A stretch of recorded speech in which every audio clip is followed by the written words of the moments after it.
Hello and welcome to our new episode of Opera Road Trip. I'm your host Sebastian Schwarz, and today I originally wanted to take you to Austria. Picturesquely nestled in the Alps, stretching from the Pannonian Plain in the east to Lake Constance in the west, bordering with the Czech and German republics in the north and Slovenia and Italy in the south, it is now the cozy home of a population of 9 million. But this wasn't always the case. Before the Congress of Vienna reduced Austria to its current size, in punishment for having started what turned out to become World War I, the Habsburg family ruled for 636 years over an empire of 51 million that covered what are now Hungary and the Czech and Slovak republics, Slovenia, Bosnia and Croatia, that stretched far into today's Ukraine, Romania and Poland, and that, for a time, occupied the former Venetian Republic and down the Adriatic Sea, altogether speaking about 20 different languages. We can get the quickest overview over this impressive wealth of nationalities, cultures and languages that Franz Josef and his Empress Sissi had to rule over if we simply read their official titles. Franz Josef was the Emperor of Austria, Apostolic King of Hungary, King of Bohemia, Dalmatia, Croatia, Slavonia, Galicia, Lodomeria, of Illyria, of Jerusalem, of Lombardy and Venice, the Archduke of Austria, the Grand Duke of Tuscany and Krakow, the Duke of Lorraine, Salzburg, Styria and Carinthia, Carniola, Bucovina, Milan, Mantua, Parma, Piacenza, Guastalla, the Prince of Transylvania, of Trent and Brixen, Margrave of Moravia, the Count of Habsburg, Tyrol and Kyburg, Görz and Gradiska, the Lord of Trieste and Cattaro and the Wendish March, and the Grand Voivode of the Voivodeship of Serbia, as well as the Sovereign of the Order of the Golden Fleece. Recently, when speaking in Vienna at the biannual Symposium of the Professional Voice, in itself a great testimony to the attention paid here to the vocal arts, I took advantage of spending a few nights in town and attended a few performances.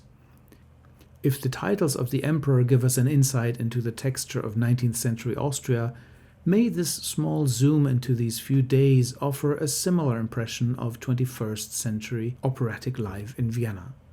The performances I attended were Unsuk Chin's Alice in Wonderland at Theater der Wien, celebrating Johann Strauss's bicentennial with Eine Nacht in Venedig, A Night in Venice at the Volksoper, Abendsonne, a new creation by Sirene Operntheater, Eurydike by Manfred Trojan by Neue Oper Wien, Falstaff, Faust and Lucia di Lammermoor at the State Opera. And this list doesn't even take into account the many performances that there was simply no time for. As this demonstrates, today Vienna alone offers an abundance of operatic life as if it still had to supply a whole empire, and it just wouldn't do it justice to fit all of Austria into one episode of about 50 minutes. Statistically speaking, it is the most densely operatic city on earth. Roughly 700 performances each year mean there are about 350 opera performances for every million citizens, a ratio which in the other two European cities with more than 2 opera houses compares in Berlin as 87 per million, and in the considerably larger Paris to barely 53 performances per million inhabitants. This abundance is not new. It is the culmination of a story that runs through the very heart of European music history. So, after having explored Italy, Ukraine and Ireland together, for this 4th episode, let's leave the Greater Austria for later and instead concentrate today on Vienna alone. Let's hear from Stefan Herheim, Intendant of Theater der Wien, Kristine Tornquist and Juri Everhartz from Sirene Operntheater, and Walter Weidringer, Vienna's leading music journalist and critic. But let's start out with a bit of music before we dive into our historic overview.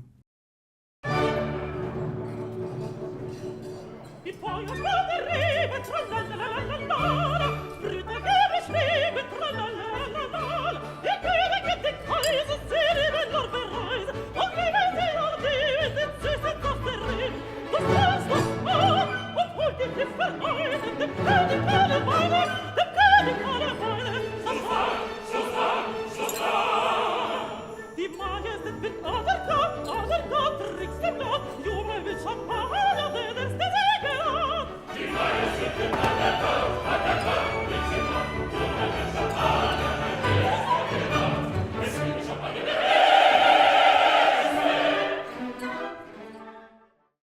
If there is one city in the world that can claim opera as part of its civic DNA, it's Vienna. For 4 centuries, opera here has been more than an art form, it has been a mirror of the city's identity, its politics, and its daily life. Opera is first recorded at the Viennese court in 1625 during the reign of Emperor Ferdinand II. The exact work performed is lost to us, but the event marks the birth of a continuous operatic tradition at the Habsburg court. From these early years onward, Italian musicians dominated Vienna's musical life. Among them Antonio Bertali, Giovanni Felice Sanchez, and later Pietro Antonio Cesti, who all served at the Imperial Chapel. Their arrival set Vienna firmly within the orbit of Italian opera, making the Imperial Court one of Europe's first permanent opera centers north of the Alps. During the 17th century, the Habsburg emperors fostered a remarkable culture of court spectacle. Lavish allegorical dramas, mythological stories, and staged celebrations that combined music, dance, and visual art. By the turn of the 18th century, Vienna had become a magnet for composers and singers from across Europe. Into this world arrived Pietro Metastasio, who served from 1730 to 1782 as the imperial court poet. Metastasio's libretti, 28 of them, were set to music over 1,000 times by composers such as Hasse, Jomelli, Gluck, and Mozart. His most successful, Artaserse, by 90 different composers, shaping the very language and emotional grammar of opera seria. From his desk in Vienna, Metastasio's verses reached every major European stage. It was in Vienna that Christoph Willibald Gluck, after having composed 20 of his 50 currently known operas on libretti by Metastasio, introduced his so-called reform operas, which sought dramatic truth over vocal display. Orfeo di Radice from 1762 and Alceste from 1767, both premiered here, were milestones signaling Vienna's move towards a more human, emotionally direct music drama. Then came Mozart, who made Vienna both his home and his testing ground. His Viennese operas, Die Entführung aus dem Serail from 1782 for the Burgtheater, Le Nozze di Figaro from 1786 and Così fan tutte 1790 for the Court Theatre Company of Joseph II, and Die Zauberflöte 1791 for Theater auf der Wieden, all reflect, as do the theatres where they were performed, different sides of the city, the imperial, the bourgeois, and the popular. In these works, the cosmopolitan spirit of Vienna, half courtly, half folkish, found its musical voice. Beethoven, too, contributed his single but towering opera, Fidelio, 1805 at the then fairly recently opened Theater an der Wien. After years of revisions, its definitive version triumphed in 1814 at the Kärntner Theater, the same stage that would later host premieres of Weber's Euryanthe in 1823 or Donizetti's Linda di Chamonix in 1842, confirming Vienna's role as a European meeting ground for musical traditions. The 19th century also gave the world a specifically Viennese invention. If Paris invented the opéra bouffe, Vienna gave it charm, melody, and sentimentality, the Viennese operetta. Translated into and beloved in pretty much all the languages of the world, there are Johann Strauss's Die Fledermaus from 1874 and Franz Lehar's Die lustige Witwe from 1905. Both born at Theater an der Wien, or Emmerich Kallmann's Die Czardaschfürsten from 1915 from the Johann Strauss Theater just across the river. In these works, the city heard itself, urban, modern, slightly melancholic, definitely nostalgic, and yet ironic, but always elegant. For the bicentennial celebrations of Johann Strauss's birth in 2025, the city of Vienna recognized the importance of its famous son by subsidizing a year-long celebration of his works throughout the city with 22 million euros. Where, if not in Vienna? Gustav Mahler, director of the court opera from 1897 to 1907, revolutionized the house. Discipline, ensemble spirit, psychological realism. He established repertoire practices that still define modern opera production.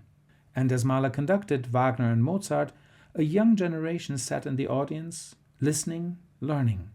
There can be no doubt that in the early 20th century the work of Sigmund Freud and Carl Jung had profound effect on this new generation of bold experimenters. Arnold Schönberg, Alexander Zemlinsky, Anton Webern, Franz Schreker and Alban Berg, whose Wozzeck from 1925 and Lulu from 1937 redefined what opera could be: psychological, fragmented, and unmistakably modern. After the devastation of World War II, Vienna reclaimed its cultural identity with the reopening of the State Opera in 1955, with Fidelio, conducted by Karl Böhm, an act so symbolic that its 70th anniversary was commemorated recently in a state ceremony attended by the President of the Republic. Today, the Vienna State Opera and the Volksoper, both federally funded, and the Theater an der Wien, declared the municipal opera house, form Vienna's big three, each with its own character: grand tradition, popular accessibility, and the adventurous discovery. Yet, beyond them, an extraordinary freelance scene of around 16 independent companies thrives thanks to the city's commitment to its art form. Ensembles such as Neue Oper Wien, Sirene Operntheater, and others that bring contemporary works and new stagings into unexpected spaces. The Jugendstiltheater am Steinhof, the Semperdepot, or the Halle I of the Museumsquartier, once the Imperial Stables, now a space for artistic experiment. Or the Schlosstheater Schönbrunn, built for Empress Maria Theresia in 1747 and still in use today by the University of Music and Performing Arts, whose singers and actors alternate their use of this gem each semester. And perhaps nowhere else does opera live so vividly in daily conversation. In Vienna, it's entirely normal to discuss the quality of last night's Traviata or Wozzeck with your taxi driver and to find that he, too, has strong opinions. Opera here is not a rarefied luxury. It's part of civic life, part of how the city talks to itself, from imperial spectacle to avant-garde experiment, from court chapels to repurposed stables. Vienna's operatic story is one of continuity, reinvention, and an enduring belief that music drama remains central to who the Viennese are. Mesdames, messieurs, mes amis, un toast au champagne, au roi de tous les vins!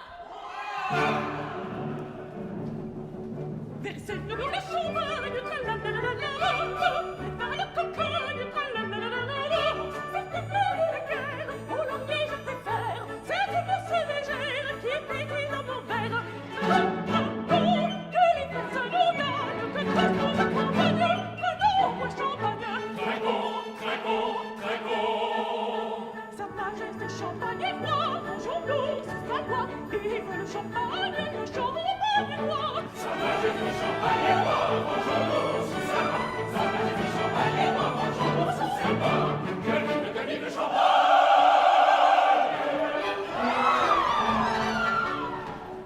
Le bois de sa cellule, tra-la-la-la-la-la-la, se remplit de bulles, tra-la-la-la-la-la, quand il se désaltère dans son vieux monastère, c'est pas de la divine qui coule de ses narines. Dragon, que l'ivresse nous gagne, que tout nous accompagne, dragon au roi champagne. Dragon, Sa Majesté champagne et roi, mangeons-nous sous sa loi, vive le champagne est roi. Sa Majesté champagne et roi, mangeons-nous sous sa loi, Sa Majesté champagne et roi, mangeons-nous sous sa loi, que vive le champagne.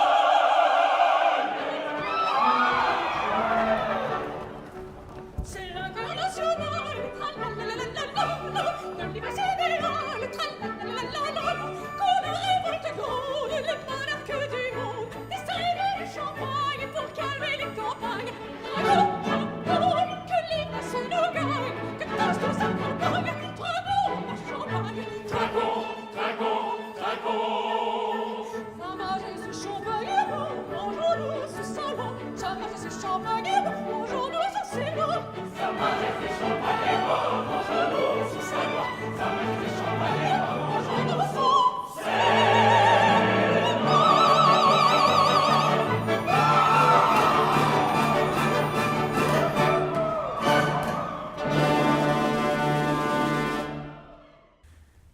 have heard two very different versions of Johann Strauss Junior's Fledermaus, a title that celebrated its 150th anniversary in 2024, while this year marks the 200th anniversary of the composer himself.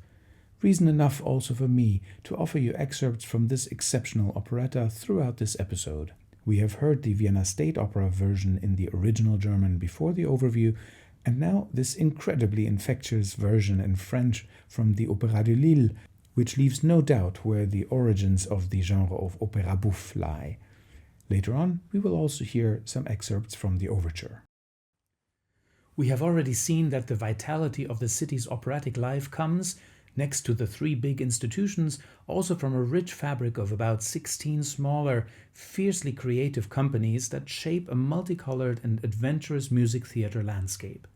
Groups like Neue Oper Wien, die Wiener Taschenoper, Wortwege, and many others perform across a myriad of venues, experimenting, commissioning, and expanding what opera can be in the 21st century. Among the most distinctive of these companies is Sirene Operntheater, founded and led by Kristine Tornquist and Everhartz. Their work ranges from the intimate to the radical, from historical to contemporary themes, and always with a strong sense of storytelling and craft.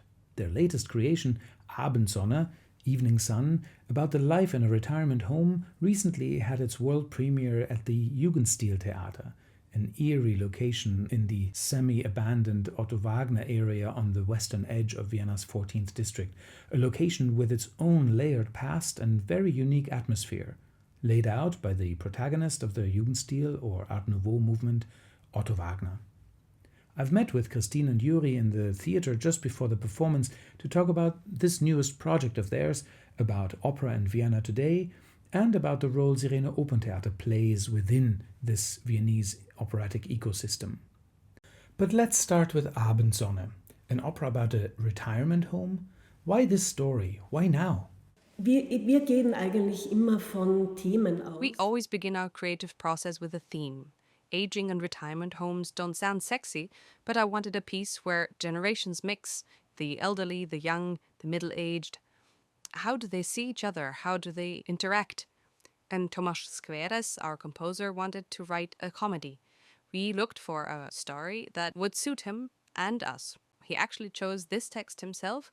Originally, it was a film script, not a libretto. Skweres is a wonderful cellist, and he uses the ensemble with amazing colors and imagination. The vocal writing is very instrumental, challenging but rewarding. He follows the drama closely, he reduces the music where it becomes introspective, and sometimes a singer sings only one long note. It seemed strange in rehearsal, but when the full flow comes together, it's fantastic. He held himself back musically, maybe out of respect for the text. He left a lot of spoken material, and the transitions between speech and singing are quite tricky, but here it fits. It has something of a storyteller's tone. And the piece isn't really about death. It's about the last quarter of life. That's what is unusual, showing that state honestly in a comedy. Audiences find it liberating because these topics normally never appear on stage.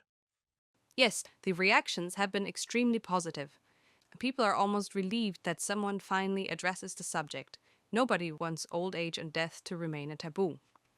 Vienna has this incredibly rich opera ecosystem, from the big houses to this network of 16 independent companies.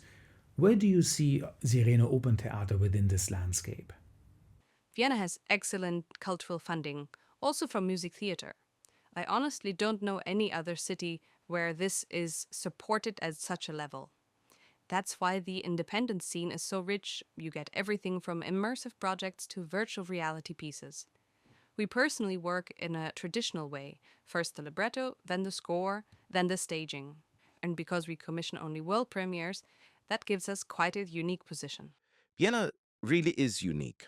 For 40 years, the city has supported the free music theater scene right from the beginning with substantial funding.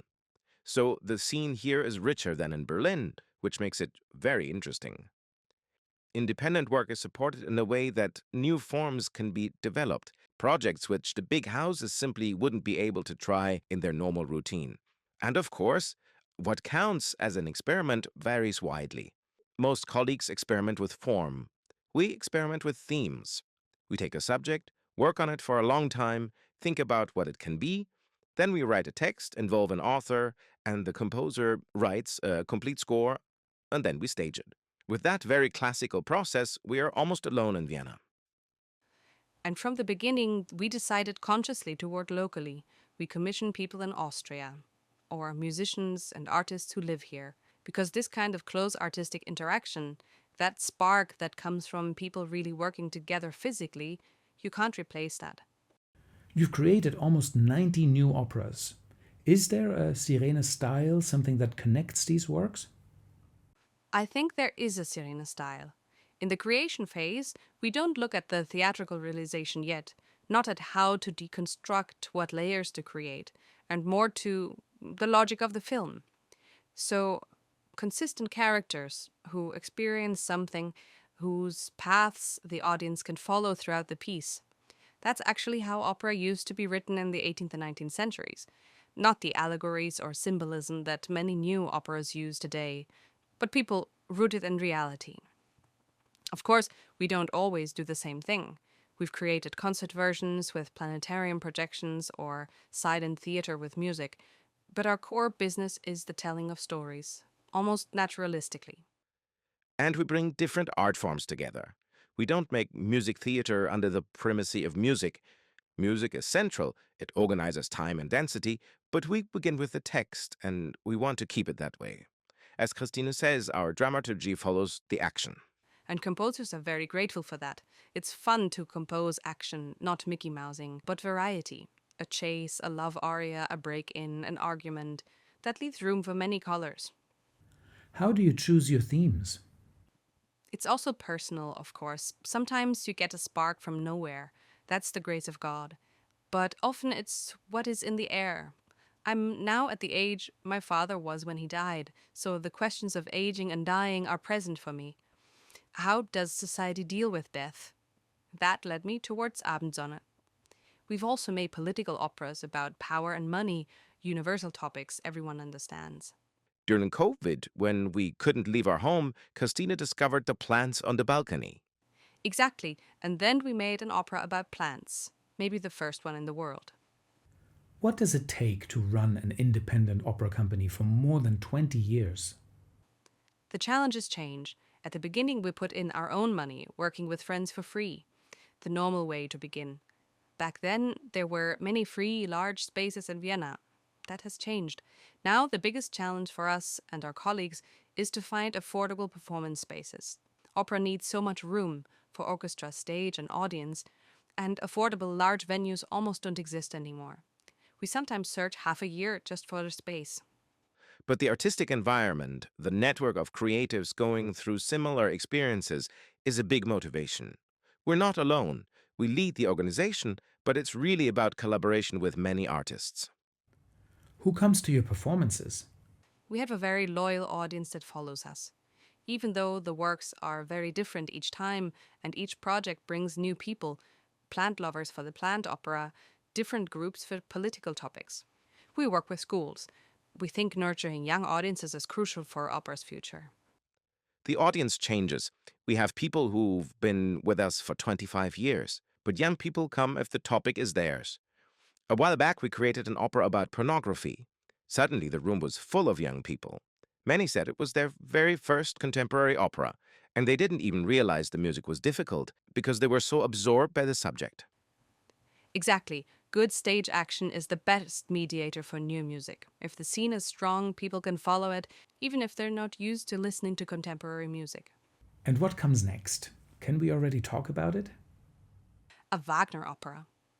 Well, an opera by the Viennese composer Wolfram Wagner, based on Leo Perrault's novel Der Schwedische Reiter, The Swedish Horseman, full of magic, fate, love, death, role swaps, real drama.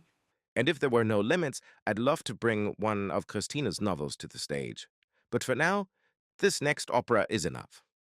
Great, I can't wait. Let's give our listeners a little impression of Abendsonne, the new chamber opera by Kristine Tornquist and Tomasz Skweres. Kristine Tornquist and Juri Everhartz, thank you so much for taking the time for our conversation, and toi toi toi for the performance now. Danke vielmals.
nichts Schlimmes, mein liebes Kindchen.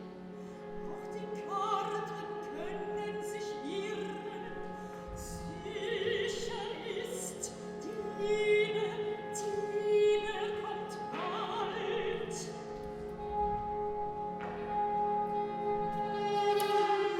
Die Alte spinnt.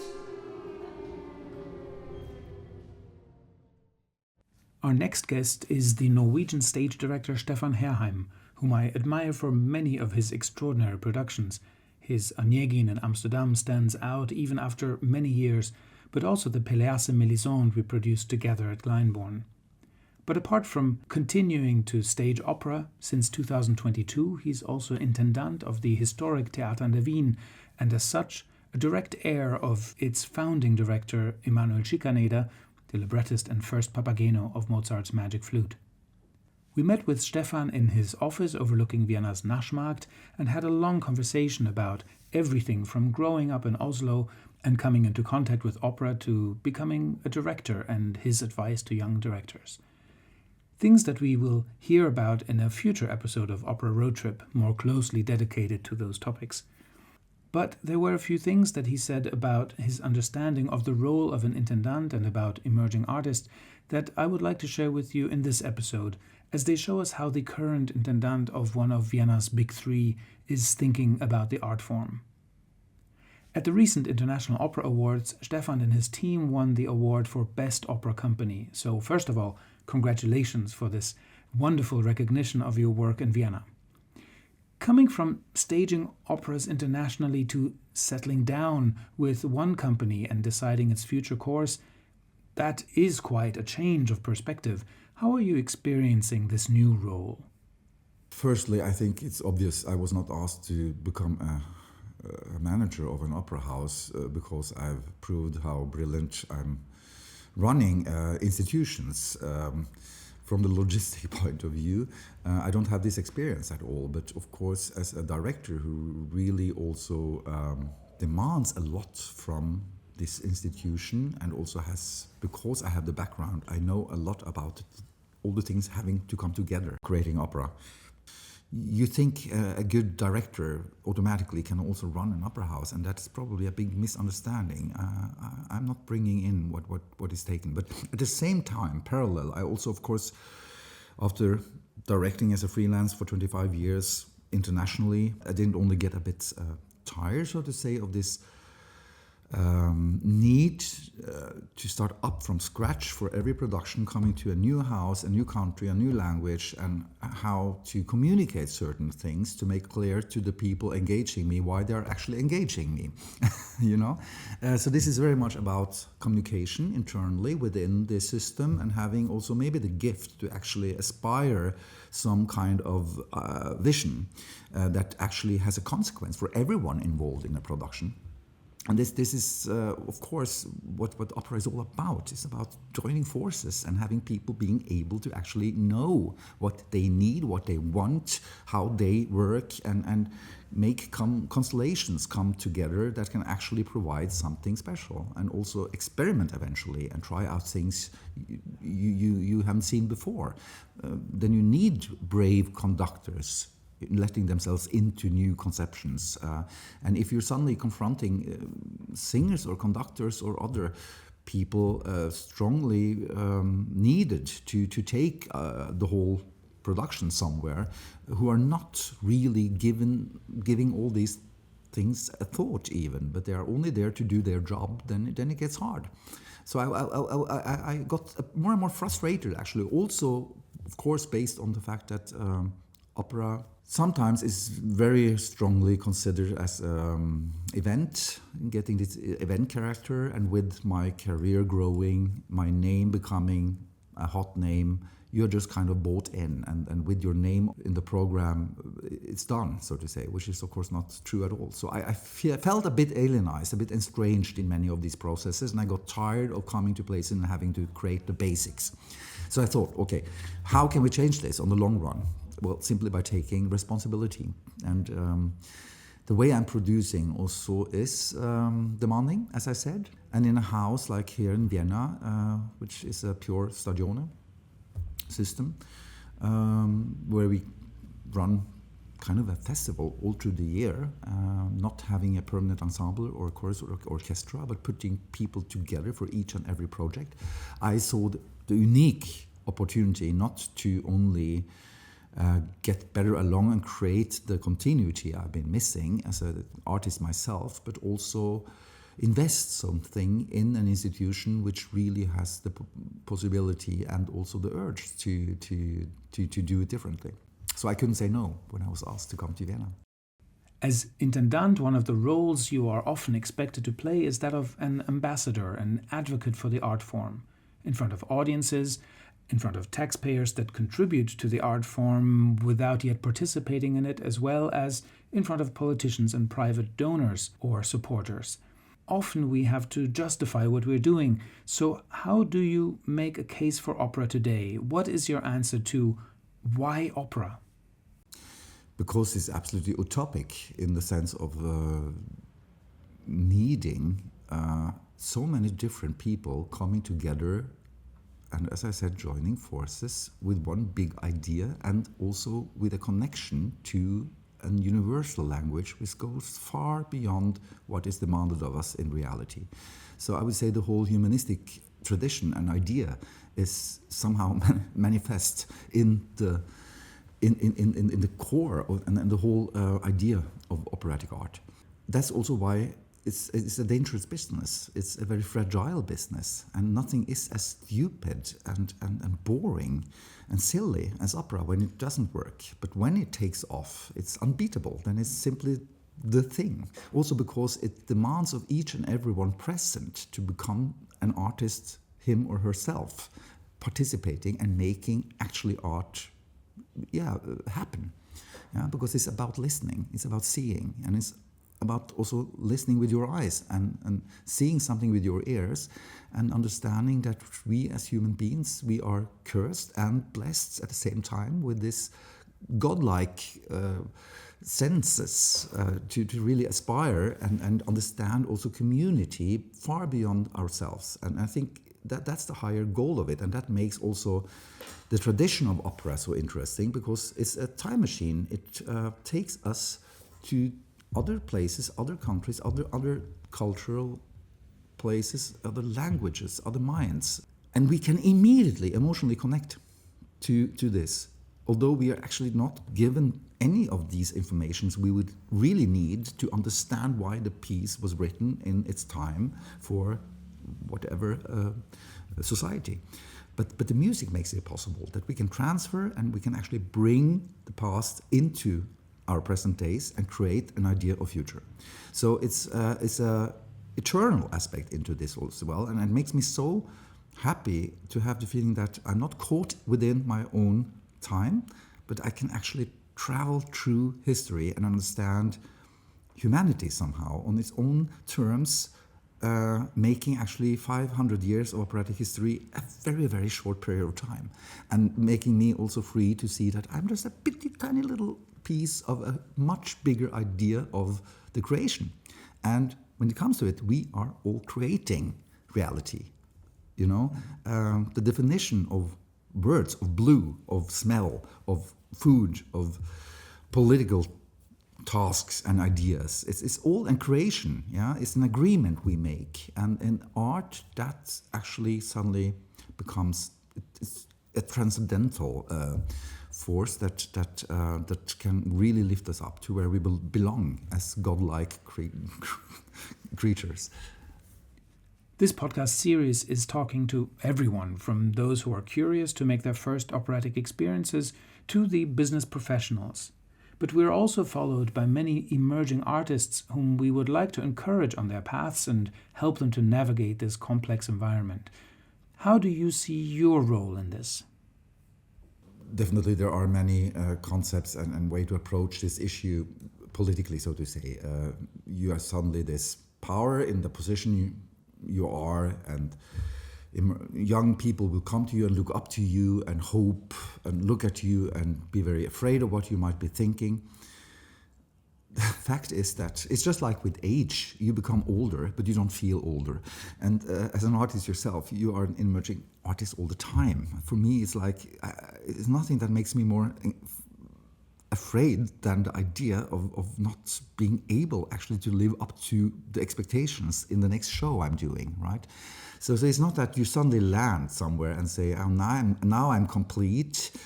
At least that has never been my idea of artistry. I was also actually never really very much interested in my own career, and was therefore also quite surprised how easily I'm put in a box. You know, doing or doing 3-4 Wagner shows, and everybody said, "Oh, you belong there. That's your thing," which is not. It's never been true, and it will never become true. You know, I'm trying to redefine myself every time where I go into a new score, into a new period, traveling in time, as I said, and trying to redefine also my own handwriting. You know, and this is exactly what I search when I look at newcomers. Do they have this kind of need? Do I feel that they are afraid of not fulfilling their own expectations towards themselves? Is there a heart beating behind that idea of learning handcraft? Is there a voice beyond the voice of a singer that really has something to tell me about life, about feelings, about emotion, whatever, you know, that can change also radically from situation and but you have to have an urge to become part of something bigger than yourself. And I think that's what drives us. Thank you, Stefan, and good luck with the rest of your exciting season.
If the roots of modern music criticism lie with E.T.A. Hoffmann and Robert Schumann in the Leipzig of the early 1800s, Vienna cultivated its own very distinctive branch. Under Eduard Hanslick, criticism here became a cultural force, shaping taste, controversy, and the city's self-understanding. Following in that long, sharp-witted tradition is my next guest. I met with Walter Weidringer, Vienna's leading music journalist today, to talk about what it means to be a critic in a city where music is not just entertainment, but almost a civic duty. Walter, if there is a city in the world that lives and breathes opera, it must be Vienna. How would you describe this musical density, the sheer amount of opera, operetta, and concert life here compared to other cities? Well, the State Opera, the Volksoper, the Musiktheater in the Wien, the big concert halls, Musikverein and Konzerthaus, some freelance nomadic opera companies like Neue Oper Wien and Sirene Operntheater, the musical things, a number of smaller concert venues, festivals like Wien Modern, Resonanzen, Festwochen, and of course the big orchestras like Vienna Philharmonic, Vienna Symphony, Radio Symphony Orchestra, Klangforum Wien, and a lot more. Of course, this abundance is impressive and offers a wide variety of nuances in classical music, let's say from Renaissance to contemporary.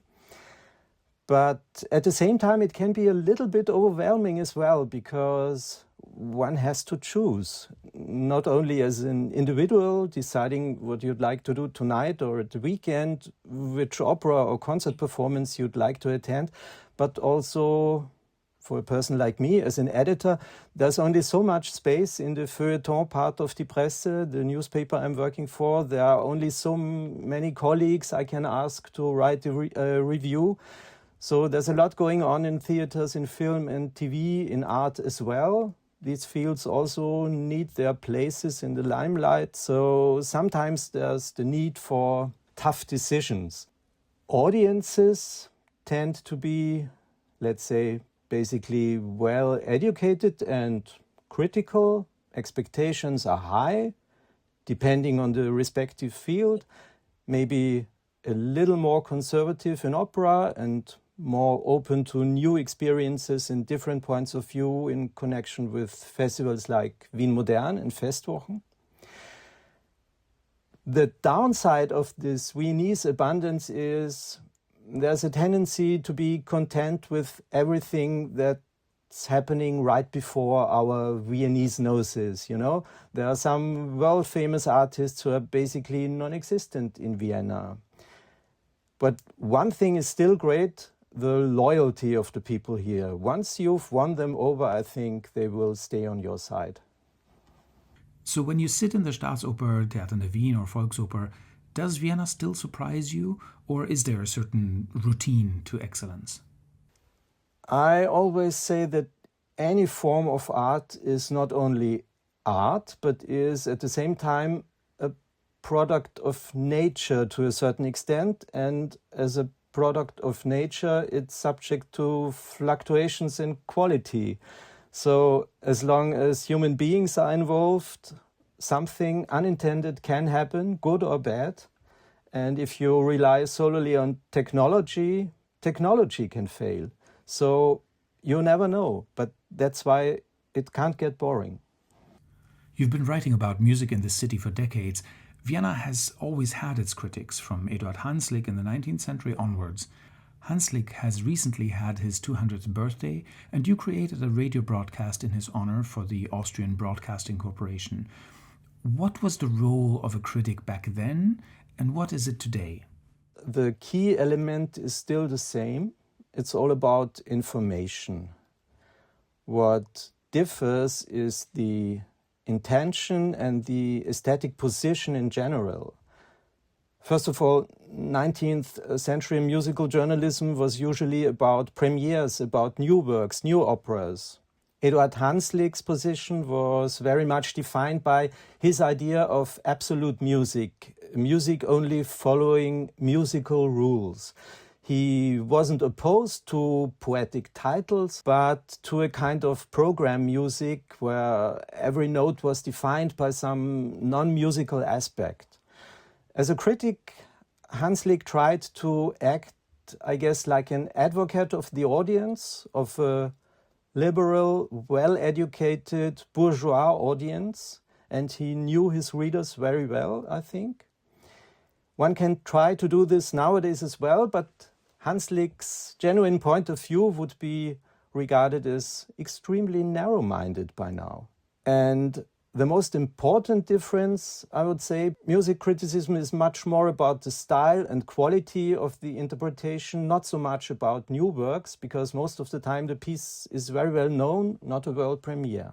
Regarding critics, my advice would be find your personal critic, compare their verdict to your own, do this a dozen times, and then you can trust them, either for what they write or even the opposite. Doesn't matter. It's working either way.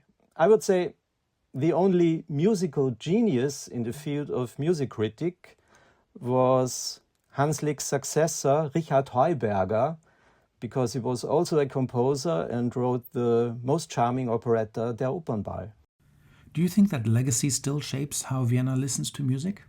That perhaps audiences here still go to the opera with an idea of what Hanslick or what Weidringer might have said? I think today Hanslick is only present in the minds of experts or program note authors like myself. We love to quote his famous hatchet jobs, his scathing reviews of works by Wagner and Bruckner. Two composers, by the way, very popular in modern-day Vienna and very popular in modern-day readers of Die Presse. So times have changed. if Hanslick's legacy is still alive, then probably apart from his personal aesthetic beliefs. And personally, when you write a review today, do you imagine influencing the public or the theaters, or simply leaving a trace for the historical record? I guess, first of all, I try to be as true as possible to my experience in general, my intellectual and emotional response to a performance. I'm taking notes during the performance. I usually write after a good night's sleep, letting the subconscious do its task of getting rid of less important things, leave behind the essence. I think that's a good way towards a balanced opinion. The most important thing is, I guess, you have to explain and justify your view, defying the limited space sometimes. Claiming something without proof or without proper reasoning, making fun of something that may make a good read but a weak line of argument. In a city with so much tradition, how do you spot something genuinely new? When you attend a premiere, what tells you that something matters, that it might one day enter the history books you've been writing for years?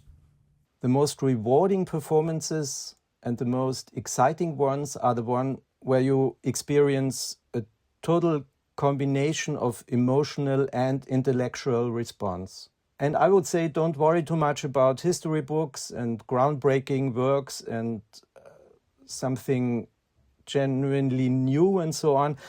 Apart from lucky guesses, we wouldn't know anyway. We are too close. Future generations will decide. Let them do their job.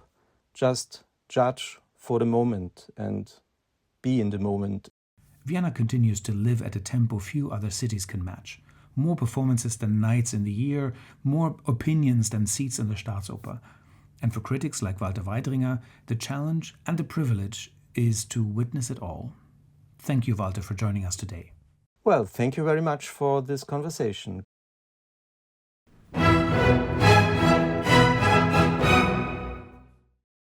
I thank today's guests, Kristine Tornquist and Everhartz, Stefan Herheim and Walter Weidringer, for so generously sharing their insights. I hope we have been able to give you a taste of how opera is not just an art form in Vienna. It's a way of living history, one evening, one argument, one waltz at a time. I hope you will join me again for our next episode. I must not forget, however, to invite you also to have a look at the interesting contributions from opera houses across Europe made available to you on operavision.eu. There is the double bill L'Heure Espagnole and Gianni Schicchi from Valencia, Le Grand Hôtel d'Opéra, showcasing the young talents from the Masquerade Young Artists Program in Florence, or Rusalka from Brno. This series is curated, edited and presented by me, Sebastian Schwarz. Operavision is supported by the Creative Europe program of the European Union in the framework of the Opera Europa Next Generation platform. Until next time, keep singing, keep questioning, and take care.